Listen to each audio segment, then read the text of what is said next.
amigos de Gritos en la Noche. Me llamo Manuel y les escribo desde Chile, aunque no me gustaría especificar la ciudad de donde soy. Llevo ya un tiempo siguiendo sus relatos y por fin me he animado a compartirles mi experiencia, la que espero puedan difundir con todos los miembros del canal. De antemano les agradezco por tomarse el tiempo de leer mi historia, que es la siguiente.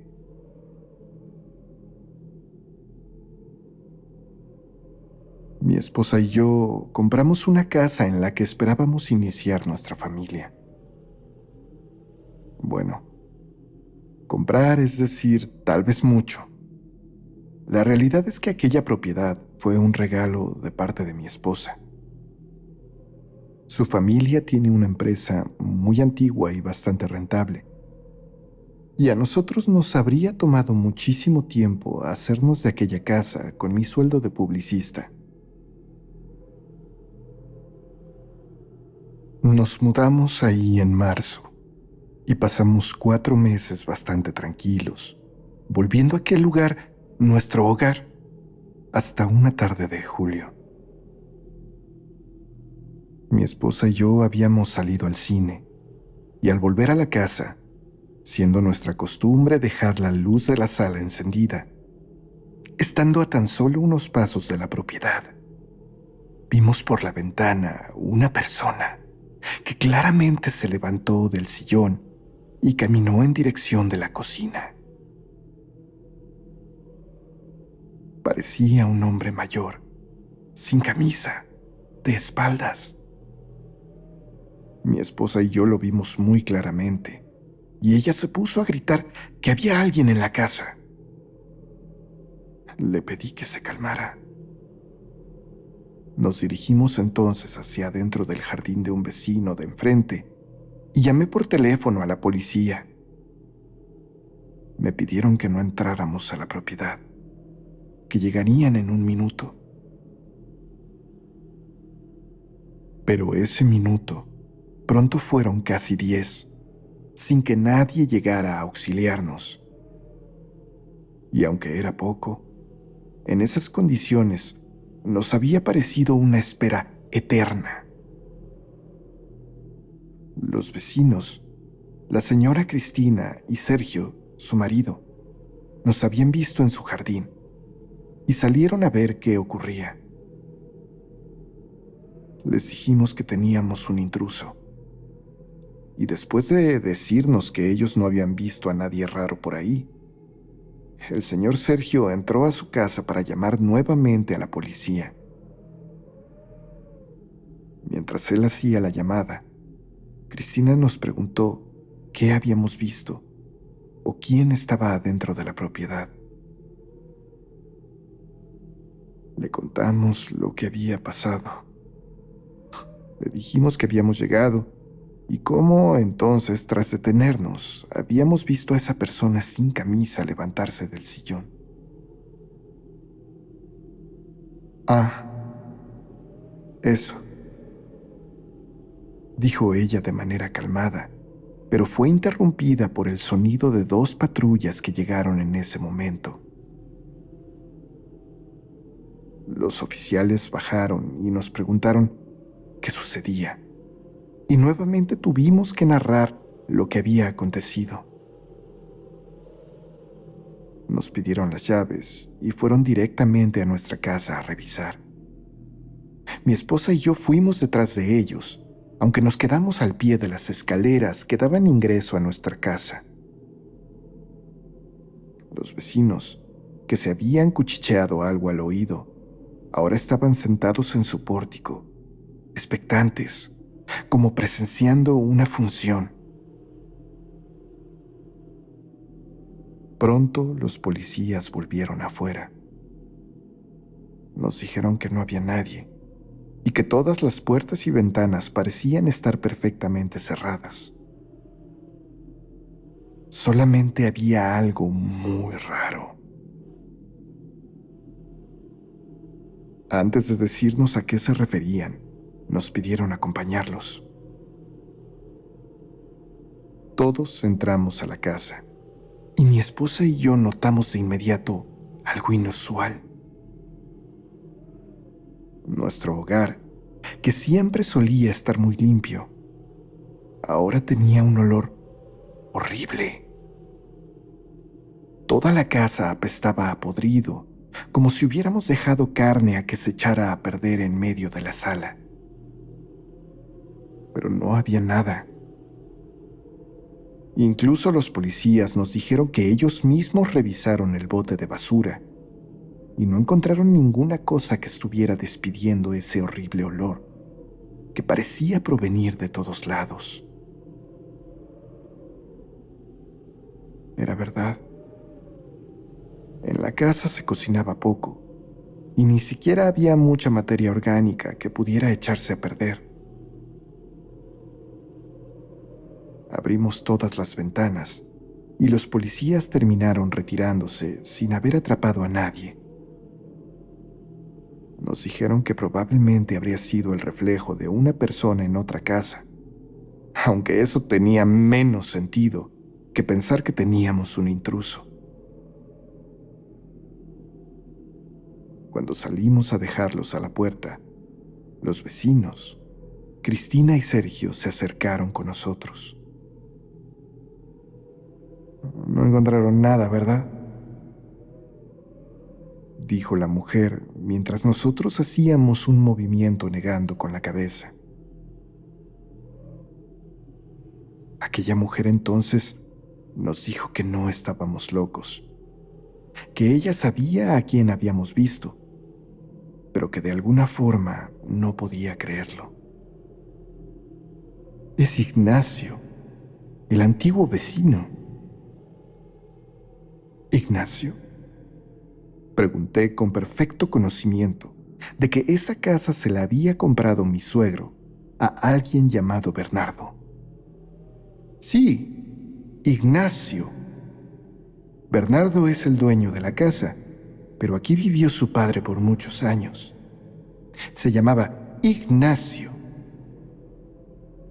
nos dijo, para después contarnos que se trataba de un hombre mayor, malhumorado, que casi no convivía con nadie en el vecindario. Según la vecina, como aquel hombre no hablaba con casi nadie, su ausencia en la comunidad no fue muy notoria. Hasta un día en que otro de sus hijos vino a verlo. Teniendo llaves, abrió directamente la puerta y fue golpeado de inmediato por la nube de olor a podrido que salió de aquí. Su papá estaba muerto y nadie lo había notado. Aquel descubrimiento se llevó a cabo un 27 de julio, exactamente 11 años atrás de la fecha en la que estábamos. Vaya, a nosotros he de decirles que nos pareció curioso. En esencia, les puedo comentar que incluso en ese momento sentimos menos miedo. Vivíamos en una casa con un fantasma, al parecer, y en cierta forma eso se nos hizo pintoresco. Lo cierto es que nunca habíamos tenido contacto cercano con ningún fenómeno similar, y probablemente fue eso lo que nos hizo pensar que aquello era algo divertido y valioso. Nos despedimos de los vecinos dándoles las buenas noches, pensando que esa visión sería lo único que ocurriría. Pero no fue así. 3 tardes después me quedé solo en casa. Había días en que yo no iba a mi oficina, y mi esposa había salido a supervisar el área a su cargo de la empresa familiar, cuando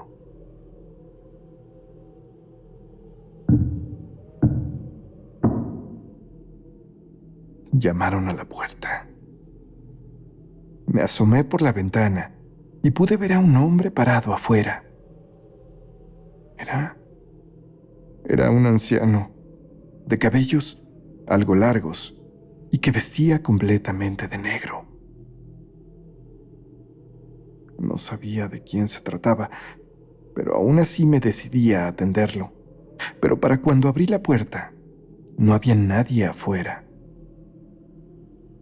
Volteé a todos lados, pero parecía que aquel hombre se había esfumado.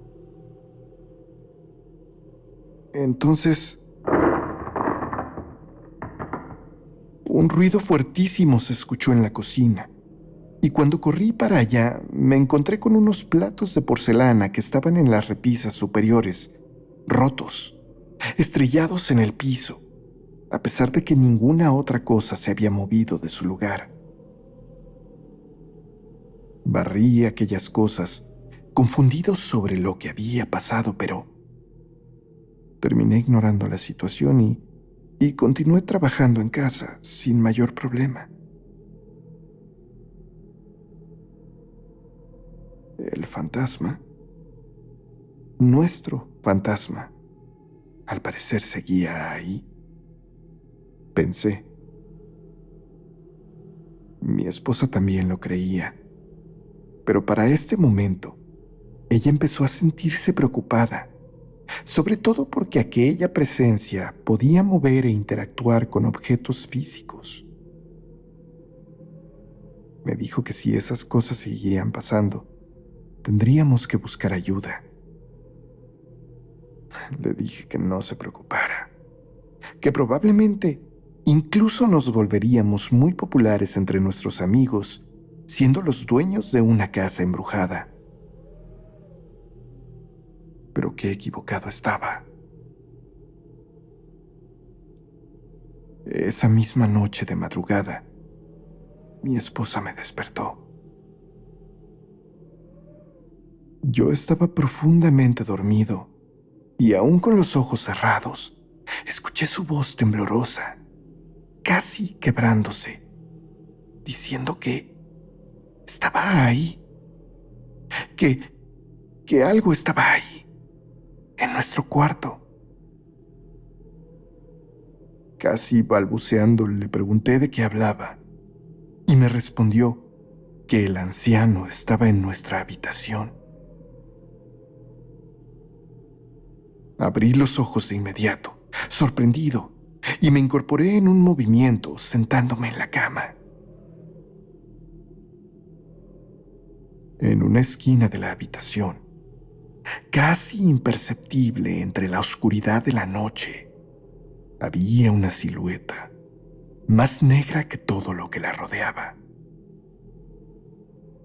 Era la silueta de un hombre delgado, y por el encorvado en su cuerpo, diría que era un anciano, de cabellos algo largos y crespos. No podíamos ver su rostro, pero por la posición de aquella presencia podíamos intuir que nos estaba viendo.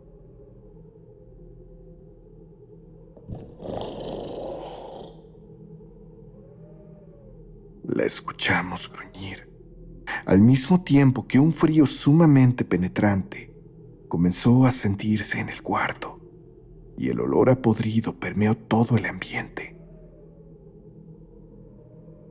No sé ni cómo pasó, pero en un movimiento sumamente ágil, brinqué de la cama, estirando mi mano para encender la luz de la habitación. Y al hacerlo, aquella cosa pareció desvanecerse, perdiéndose entre la amarilla luminosidad de nuestro foco. Mi esposa y yo estábamos temblando, y en ese momento ya no nos pareció tan divertido tener un fantasma en casa. Aquel encuentro cambió completamente nuestra perspectiva. Ya no era solo una historia pintoresca para contar a nuestros amigos, ni una aparición que se desvanecía al primer rayo de luz. Esto era algo más, algo que no solo afectaba nuestra tranquilidad, sino que parecía estar cada vez más presente en nuestras vidas. Esa noche no pudimos volver a dormir.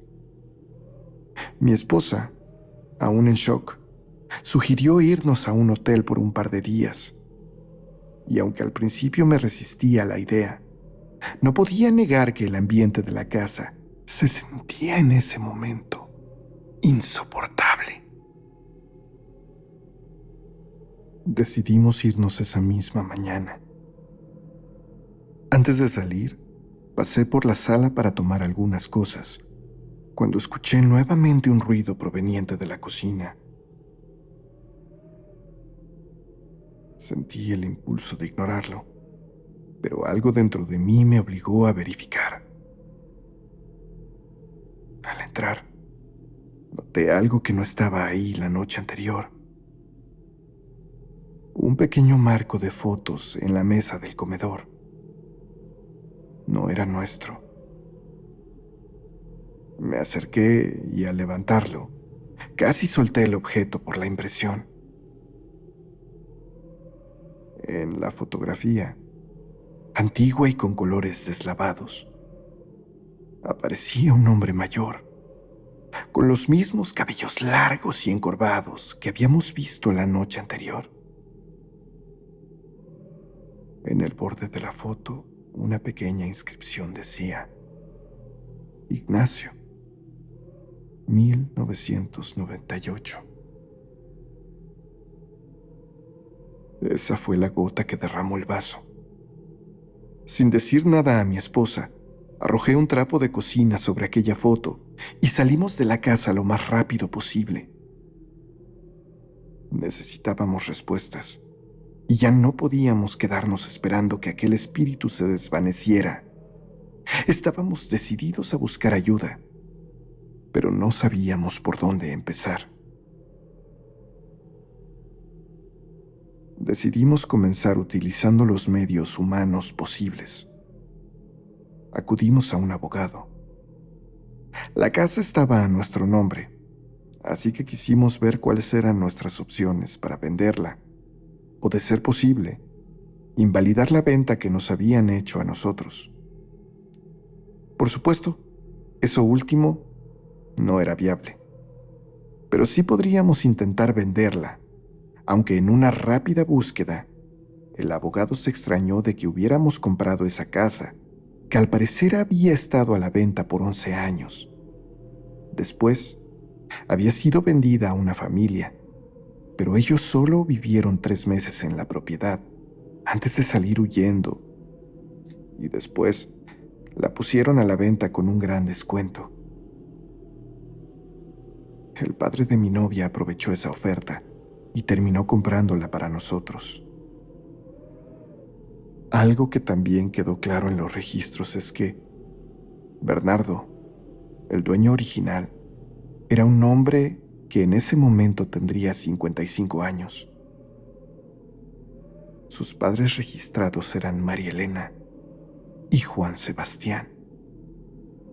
No había ningún Ignacio en su línea genealógica, e incluso sus padres parecían estar vivos aún. No tenía sentido nada de eso. ¿Quién era Ignacio entonces? En confianza, aquel abogado nos dijo que procuráramos mejor lidiar con lo que estaba dentro de la casa. No sé ustedes, pero tal vez podrían consultar a alguien que maneje energías, nos sugirió. Ya le habíamos comentado estas cosas a los padres de mi esposa, y ellos mandaron traer una curandera, al parecer muy especializada, que al llegar a nuestra casa una tarde, parecía más bien una viejecita europea con aspecto de abuelita. Leonor se llamaba esta persona, quien sin entrar a la casa nos dijo que alguien, probablemente un hermano del dueño original, celoso por no poder quedarse con esta propiedad, había hecho un trabajo sobre ella con los restos de Ignacio, el inquilino, quien había sido conducido a bien morir en la propiedad por las mismas personas. Ignacio no se puede ir, nos dijo, y pronto nos preguntó si habíamos encontrado algún objeto extraño en la propiedad. Mi esposa dijo que no, pero yo le respondí que había una fotografía de aquel hombre. Leonor nos pidió entrar a la casa con ella. Así lo hicimos. Mi esposa y yo realizamos un recorrido por toda la propiedad, siguiendo a aquella mujer que iba arrojando agua bendita, rezando y gritando órdenes a lo que sea que estuviera ahí de que se fuera. Fuimos entonces a la cocina, que apestaba horrible, y removí el trapo de cocina que cubría la fotografía de aquel hombre. El trapo se había impregnado con un olor a podrido muy penetrante. Esa es su ancla, nos dijo, y después nos condujo a la parte de afuera de la casa, justo en el límite exterior del terreno. Ahí quemamos con alcohol y hierbas aquella fotografía, que al arder hacía un ruido como el que hace una olla express. Las cenizas se las llevó ella, diciéndonos que debía enterrarlas en un panteón, como un ritual a fin de dar eterno descanso a Ignacio. Esa misma noche, después del ritual, la casa parecía haber recuperado la calma. El olor a podrido y las sombras inquietantes se habían desvanecido, y aunque finalmente pudimos dormir tranquilos, algo en el ambiente seguía sintiéndose extraño, pero no podíamos descifrar qué era.